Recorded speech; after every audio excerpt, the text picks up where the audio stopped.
എല്ലാവർക്കും ഒരിക്കൽ കൂടി ഹോം ടിപ്സ് ആൻഡ് കുക്കിങ്ങിലേക്ക് സ്വാഗതം. ഇന്ന് നമുക്ക് മത്തങ്ങ ഒരു 3 മാസം ഫ്രിഡ്ജിൽ ഒട്ടും കേടാകാതെ എങ്ങനെ സൂക്ഷിക്കാമെന്ന് നോക്കാം. ഇത് വീട്ടിൽ തന്നെ ഉണ്ടായ മത്തങ്ങയാണ്. ഇത് പറിച്ചെടുത്തിട്ടിപ്പോൾ 2 മാസം കഴിഞ്ഞു. മുറിക്കാതെ വെക്കുകയാണെങ്കിൽ ഫ്രിഡ്ജ് ഇല്ലെങ്കിലും മത്തങ്ങ എത്ര കാലം വേണമെങ്കിലും കേടാകാതെ ഇരിക്കും. മുറിച്ചതിന് ശേഷം എങ്ങനെ സൂക്ഷിക്കാമെന്നാണ് ഇവിടെ പറയുന്നത്. മാക്സിമം മൂത്തതിന് ശേഷമായിരുന്നു ഈ മത്തങ്ങ പറിച്ചെടുത്തത്. ഇതിപ്പോൾ നന്നായിട്ട് പഴുത്ത് വന്നിട്ടുണ്ട്. ഇതിനി എങ്ങനെയാണ് സൂക്ഷിച്ചു വെക്കുന്നതെന്ന് നോക്കാം. മത്തങ്ങ കുറച്ച് ചെറുതായിട്ട് മുറിച്ചെടുക്കുന്നുണ്ട്. ഏകദേശം ഒരു പ്രാവശ്യത്തെ കറിക്ക് വേണ്ട വലിപ്പത്തിലാണ് ഇവിടെ മുറിച്ചെടുക്കുന്നത്.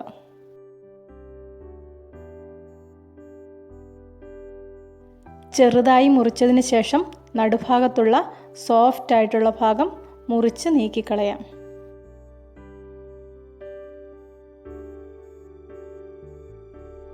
സോഫ്റ്റ് ആയിട്ടുള്ള ഭാഗം ഉണ്ടെങ്കിൽ മത്തങ്ങ ഫ്രിഡ്ജിലിരുന്നാലും പെട്ടെന്ന് കേടായി പോവും.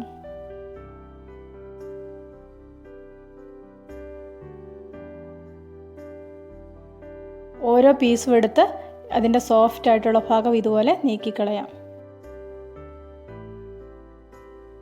പകുതി മത്തങ്ങ മാത്രമേ ഇതുപോലെ ഫ്രിഡ്ജിൽ സൂക്ഷിച്ച് വെക്കുന്നുള്ളൂ. ഇത് ഏകദേശം ഒരു 2 മാസത്തിൽ കൂടുതൽ നമുക്ക് ഉപയോഗിക്കാൻ പറ്റും. ഇതുപോലെ മുറിച്ച് വെച്ചിട്ടുണ്ടെങ്കിൽ 3 മാസം വരെ മത്തങ്ങ ഒട്ടും കേടാകാതെ ഇരിക്കാറുണ്ട്.